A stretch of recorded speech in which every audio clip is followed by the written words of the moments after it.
Burns ایک سلیبی جرنیل تھا۔ قافلہ مسلمانوں کا مصر سے شام جا رہا تھا۔ اس نے قافلہ لوٹ لیا اور مسلمانوں پر بڑے ظلم و ستم ڈھائے۔ جب مسلمان آہ و بکا سے تل ملا اٹھے تو کہنے لگا کہ این محمدکم ادعو ینصرکم، کہاں ہے تمہارا نبی محمد، بلاؤ اس کو، آج تمہاری مدد کے لیے آئے۔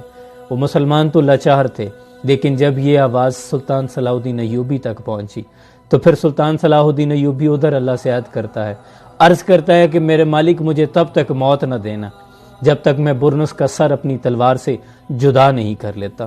پھر تاریخ نے ثابت کیا کہ 2 سال بعد جب بیت المقدس فتح ہوا، سارے سلیبی جرنیلوں کو سلطان صلاح الدین ایوبی نے خیموں میں قید کر لیا۔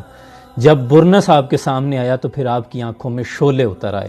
آپ نے فرمایا کہ بتاؤ، مجھے بھیجا ہے محمد عربی نے، میں محمد کا غلام آیا ہوں۔ آپ نے اس کا سر تن سے جدا کیا، سارے جرنیلوں کو معاف کیا اور کہا اس کو معافی نہیں، اس نے میرے نبی کی شان میں